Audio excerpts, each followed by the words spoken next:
ამერიკის შეერთებულმა შტატებმა და ირანმა განაცხადეს, რომ უახლოეს საათებში საბოლოოდ გაფორმდება სამშვიდობო შეთანხმება, რომელიც დასრულებს ომს და გახსნის ფანჯარას ირანის ბირთვულ პროგრამაზე მოლაპარაკებებისთვის. როგორც დონალდ ტრამპი, ასევე ირანელები ოპტიმისტურად არიან განწყობილნი, რადგან თითოეული მათგანი ამ შეთანხმებას საკუთარ გამარჯვებად მიიჩნევს. ამ გამოშვებაში ჩვენ ობიექტურად განვიხილავთ, თუ რა მოიგო დონალდ ტრამპმა ირანის წინააღმდეგ ომის შედეგად. რა საფრთხეები აშეჩოსთვის მომავალ შეთანხმებაში და რა შედეგები შეიძლება მოხვდეს ბოდიშით წარუმატებელ შეთანხმებას ამერიკის რესპუბლიკური პარტიისთვის. საერთოდ განვიხილავთ თქვენთან ერთად, რა არის ამ შეთანხმებაში და რაც ძალიან მნიშვნელოვანია, განსხვავდება თუ არა ის იმ შეთანხმებისგან, რომელიც ბარაკ ობამამ 2015 წელს გააფორმა. მე მქვია ოლეგ კუზმინი. ალექსეი პიჩი და მოდით ერთად განვიხილოთ ეს თემა, მაგრამ სანამ დავიწყებთ, გთხოვთ გამოიწეროთ ეს არხი, დაალაიქოთ ეს გამოშვება და დაწეროთ ნებისმიერი თქვენი ვრცელი კომენტარი ამ ვიდეოს ქვეშ. ასევე გამოიწერეთ ჩემი Telegram არხი Pichi News-ი, ბული მასზე მოცემულია ამ ვიდეოს აღწერაში. მაშასე, ეხლა უკვე არა მხოლოდ დონალდ ტრამპი, არამედ ირანის ოფიციალური პირებიც აცხადებენ, რომ აშშ-სა და ირანს შორის შეთანხმება რეალურად უკვე ახლოსაა. სულ რამდენიმე საათი დარჩა და ის ხელმოწერილი იქნება. თუმცა მნიშვნელოვანია აღინიშნოს, რომ თუ კი ოპტიმიზმისთვის სერიოზული საფუძვლებიც არსებობს, ეს თავისთავად მშვიდობის შეთანხმება არ იქნება. ეს მხოლოდ პირველი ნაბიჯია, ბევრად უფრო გრძელ პროცესში. ამჟამინდელი შეთანხმების მიღწევა ალბათ მოლაპარაკებების ყველაზე მარტივი ნაწილი იყო, ხოლო ის, რაც შემდეგ მოხდება, ბევრად უფრო რთული იქნება. განხილული დროებითი შეთანხმება არსებითად გულისხმობს, რომ ორივე მხარე შეთანხმდება რამდენიმე უფრო მარტივ საკითხზე. მაგალითად, ჰორმუზის სრუტის ბლოკადის შეწყვეტაზე ორივე მხრიდან. 60 დღიანი ვადის და მკაფიო დღისწესრიგის დაწესება უფრო რთული საკითხების გადასაწყვეტად. დონალდ ტრამპის ადმინისტრაციაც ამტკიცებს, რომ ირანი დათანხმდა რამდენიმე ძალიან დიდ დათმობაზე, მაგრამ ირანული მედია სრულიად განსხვავებულ ვერსიას თავაზობს წინასწარი შეთანხმების შესახებ. მაგრამ სანამ საბოლოოდ ხელმოწერილ შეთანხმებას ავნახავთ, რთულია რა თქმა უნდა საუბარი იმაზე, რა არის მასში რეალურად. თუმცა მოდით განვიხილოთ რამდენიმე პოტენციური პრობლემური საკითხი და მიზეზი, რის გამოც დონალდ ტრამპს შეიძლება გაუჭირდეს ამერიკელებისთვის იმის თქვა, რომ მან ნამდვილად გაიმარჯვა. პირველი და ყველაზე მთავარი და ყველაზე ხმაურიანი პრობლემა არის ირანის ბირთვული პროგრამის შეწყვეტა. ეს არის ნებისმიერი პოტენციური სამშვიდობო შეთანხმების უმნიშვნელოვანესი ასპექტი და ის უკიდურესად რთულია. დონალდ ტრამპის ადმინისტრაცია მიანიშნებს, რომ ირანი თანახმა მისი ბირთვული პროგრამა დემონტაჟდეს, განადგურდეს და ირებს ვალდებულებას არ შექმნას ახალი ბირთვული პროგრამა. მაგრამ თუნდაც ეს სიმართლე იყოს, დეტალები იმის შესახებ, როგორ მოხდება ეს და როგორ იქნება უზრუნველყოფილი მომავალში, გადამწყვეტ მნიშვნელობას ატარებს. და ეს საკითხები უკვე ადრე გახდა სერიოზული დავების საგანი ქვეყნებს შორის. გახსენეთ, რომ როგორც ჯო ბაიდენის ადმინისტრაცია, ასევე ტრამპის ადმინისტრაცია წლების განმავლობაში ცდილობდნენ როგორმე შეთანხმებას მიერწიათ ბირთვულ პროგრამაზე, მაგრამ ვერ ახერხებდნენ. მაგრამ მხოლოდ ამ საკითხების მოსაგვარებლად ალბათ კვირები დასჭირდება. მაგალითად, დათანხმდება თუ არა ირანი მთლიანად ბირთვულ პროგრამაზე უარის თქმას, თუ კი მოითხოვს მისი სამოქალაქო ნაწილის შენარჩუნებას. ან იქნებ ირანი უბრალოდ დათანხმდება ურანის გამდიდრების შეზღუდვას გარკვეულ დონეზე, რაც თეორიულად ხელს შეუშლის იარაღისთვის საჭირო ხარისხის ურანზე წვდომას, მაგრამ მაინც დატოვებს ფარულად გამდიდრების რისკს.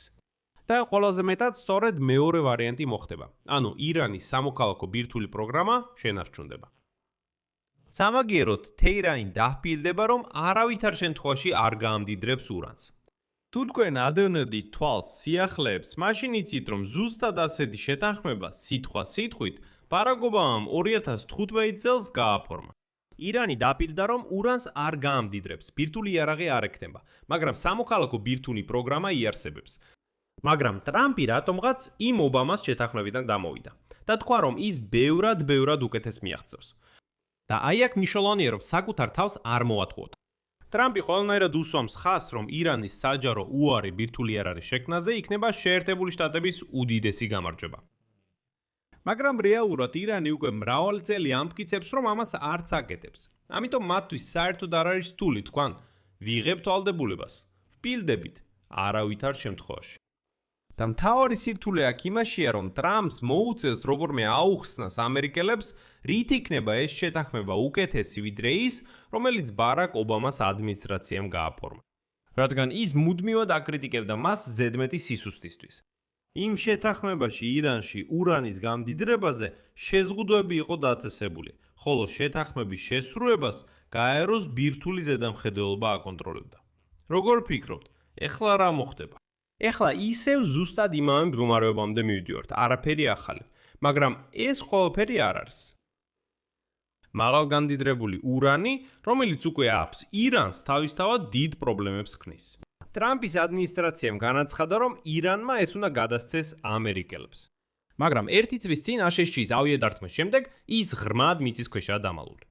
ტრამპმა არაერთხელ და საკმაოდ აშკარად მიანიშნა იმ შესაძლებლობაზე, რომ საბოლოოდ აშშ-ს შეიძლება ეს მასალები ვერ მიიღოს. მიუხედავად იმისა, რომ თავიდან ისხვიროდა, რომ ჩვენ აუცილებლად მათ ავიღებთ, მან წამოაყენა იდეა, რომ ამერიკელმა სამხედროებმა უბრალოდ, როგორც ამობენ, ეს ბირთვული ობიექტები ამოქოლონ და მუდმივად აკონტროლონ ისინი. ანუ წარმოიდგინეთ, ხო? წლების განმავლობაში, 10 წლეულების განმავლობაში კოსმოსიდან მუდმივად აკონტროლონ ეს ობიექტები, რომ ირანელებმა არ ცადონ მათი გათხრა. ასევე განიხილება ამ ურანის განზავების შესაძლებლობა, რათა ის ირანის განკარგულებაში დარჩეს, როგორც ბირთვული საწვავი მშვიდობიანი რეაქტორებისთვის. ანუ თუ ის XX60 დონეს მიაღწევს, ეს უკვე იარაღის დონისაა. ამიტომ შეიძლება მისი განზავება და ის გახდება 5, რის შემდეგაც მისი გამოყენება შესაძლებელია უბრალოდ ბირთვულ ობიექტებში. მაგრამ ისე რჩება კითხვა. მაშინ რით განსხვავდება ეს ყველაფერი იმ შეთანხმებისგან, რომელიც 2015 წელს ობამამ გააფორმა? ამ ეტაპზე საერთოდ არაფრით. გარდა ამისა, ტრამპი ასე ხმამაღლა ყვიროდა, რომ აშშ-ში ამ ირანულ ურანს თავისთვის წაირებდა, რომ ახლა საერთოდ ძნელია წარმოდგენა, როგორ აპირებს დონალდ ტრამპი ამერიკელებს აუხსნას თავი. იმიტომ რომ ამერიკელები ამ ურანს უკვე აშკარად აღარ წაიღებენ. შემდეგი პრობლემა არის გატინული ირანული აქტივები. და სწორედ აქ შეიძლება დონალდ ტრამპის გრძელი ენა მას ძალიან ცუდად შემოუბრუნდეს. კიდევ 2016 წელს დონალდ ტრამპი და მისი რესპუბლიკელი კოლეგები ძალიან მკაცრად აკრიტიკებდნენ ობამას ადმინისტრაციას. ობამას იმის გამო, რომ ირანს $400 მილიონი ნაღდი ფულით გადასცა, რაც დაკავშირებული იყო ამერიკელი მძევლების გათავისუფლებასა და ბირთვულ შეთანხმებასთან, ფათაშორის ის $400 მილიონი ირანისთვის საჩუქარი არ ყოფილა. ისინი გამოყენებული იქნა ჰააგის საერთაშორისო ტრიბუნალში დავის მოსაგვარებლად, რომელიც 1969 წელს ჩაშლილ იარაღის გატნიდვის შეთანხმებას ეხებოდა. საერთოდ არმიდა ამ თემაში ძალიან ღრმად შევიდე, მაგრამ საქმე იმაშია, რომ ირანმა ფაქტობრივად მიაღწია იმას, რომ ჰააგაში ამერიკელებს დააკისრეს გარკვეული კომპენსაციის გადახდა და მათ ეს კომპენსაცია გადაუხადეს.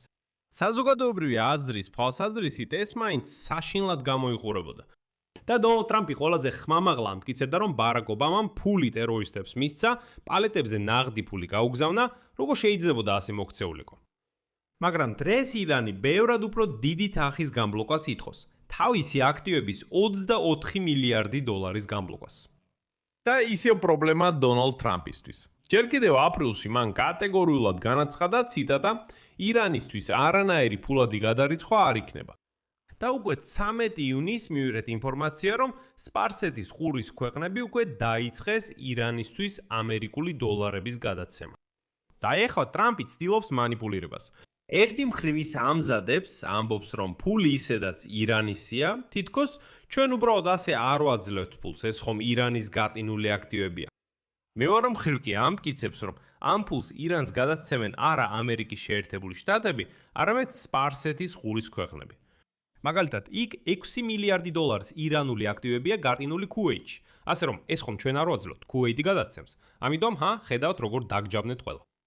მაგრამ როგორც არ უნდა დაარქვას ამას, ნებისმიერ შემთხვევაში ეს დათმობა. ეს ირანისთვის რეალური ფულის გადაცემაა. და სუფთა ტექნიკურად რო ვთქვათ, 2016 წლის გადახდაც ასევე წარმოადგენდა ფულს, რომელიც ირანის განკარგულებაში უნდა ყოფილიყო. ანუ სუფთა ტექნიკურად იდივე ხდება. სიტუაცია ისევ არაფრით განსხვავდება. მხოლოდ თანხებით განსხვავდება. შემდეგი პრობლემა არის ჰორმუზის სრუტის გახსნა. ომმა ირანს უბრალოდ უდიდესი სტრატეგიული გამარჯვება მოუტანა. არა ტაქტიკური, არამედ სწორედ სტრატეგიული. ამ ომმა მთელ მსოფლიოს დაუმტკიცა, რომ ირანს შეუძლია ეფექტურად გადაკეტოს ჰორმუზის სრუტე და უარყოფითად იმოქმედოს მთელ მსოფლიო ეკონომიკაზე. თანაც გამოიყენოს ეს როგორც ზეწოლის ბერკეტი. დონალდ ტრამპის ირანის წინააღმდეგ ომამდე ყველა მხოლოდ ვარაუდობდა, რომ ეს შესაძლებელი იყო. და აქ ირანმა აჩვენა, დიახ, ეს შესაძლებელია. და ეს ერთ წამში კეთდება. თავარ კითხვა აქ იმდენად ის კი არა თუ უარს იტყვის თუ არა ირანი ამ ეტაპზე სრუტეზე ფაქტობრივ კონტროლზე. ტრამპის ადმინისტრაცია რა თქმა უნდა ამას მოითხოვს და დიდი ალბათობით მოლაპარაკებების ფარგლებში ირანი დათანხმდება. იტყვის კარგი, ამ ეტაპზე ჩვენ ხსნით ჰორმუზის სრუტეს, საერთოდ არ არის პრობლემა. საკითხი ისაა თუ როგორ გადაწყვეტ შეთანხმება საბოლოოდ ირანის უნარის პრობლემას მომავალში გააკონტროლოს სრუტე. საბოლოოდ აშკარა გახდა რომ თუ ირანს რამე არ მოეწონება, ნებისმიერ მომენტში მომავალში შეუძლია დახუროს ჰორმუზის სრუტე და ისევ შანტაჟის ქვეშ ამყოფოს მთელი მსოფლიო. ამიტომ თუ ეს საკითხი უყურადღებოდ დარჩება და გარიგების დანარჩენი ნაწილი ძალიან დაემსგავსება ბარაკ ობამას ბირთვულ შეთანხმებას, დონალდ ტრამპის კრიტიკოსებს საკმაოდ ადვილი ექნება თქვან, რომ ეს საერთოდ ყველაზე ცუდი გარიგებაა, რაც კი შეიძლებოდა დადებულიყო. და ამ გარიგების ყველაზე მთავარი მარცხი არის ირანის პროქსი ძალები რეგიონში. ეს არის ხამასი ღაზის სექტორში, ეს არის ჰიზბალა ლიბანში, ეს არის ჰუსიტები იემენში, ეს არის ეგრეთ წოდებული წინააღმდეგობის ღერძი ერაყში. ომის დასაწყისში 28 თებერვალს დონალდ ტრამპმა ხმამაღლა და საჯაროდ განაცხადა, რომ მათი ერთ-ერთი უმნიშვნელოვანესი მიზანი არის იმის უზრუნველყოფა, რომ ირანს აღარ შეეძლოს თავისი მარიონეტული ჯგუფების დაფინანსება. დაფინანსება მაგალითად ჰამასი ან ჰეზბოლა. მაგრამ მიეცეთ ყურადღება, არც ტრამპი, არც მისი მთელი გუნდი. ეხლა ამას ვეღარც კი იხსენებენ. აღარავინ საუბრობს ამ პროქსი ძალებზე რატომღაც. გარდა ამისა, როგორც ჩანს, ირანი ინარჩუნებს თავის სარაკეტო პროგრამას და უპილოტო აპარატების პროგრამას. ეს კი ნიშნავს, რომ ის კვლავაც დაემუქრება მთელ რეგიონს. რას ვიღებთ საბოლოოდ? საუკეთესო შემთხვევაში მივიღებთ ზუსტად ისეთივე შეთანხმებას აშშ-სა და ირანს შორის, როგორიც ბარაკ ობამას დროს იყო. უარეს შემთხვევაში ირანი ომიდან ბევრად უკეთეს პოზიციებში გამოვა. აქ სამწერტილს ვსვამ. თქვენი აზრი და დასკვნები დაწერეთ კომენტარებში ამ გამოშვების ქვეშ. გამოიწერეთ არხი, დააცკაპუნეთ ზარზე და არ დაგავიწყდეთ ლაიკის დაჭერა. თუ გსურთ ამ YouTube არხის მუშაობის მხარდაჭერა, ეს შეგიძლიათ გააკეთოთ ნებისმიერი დონატით, ამ ვიდეოს აღწერაში მოცემული ბულებითა და რეკვიზიტებით, ან თქვენს ეკრანებზე მოცემული QR კოდით. ამით ყველაფერი დასრულდა. იზრუნეთ საკუთარ თავზე. ყველას ნახვამდის.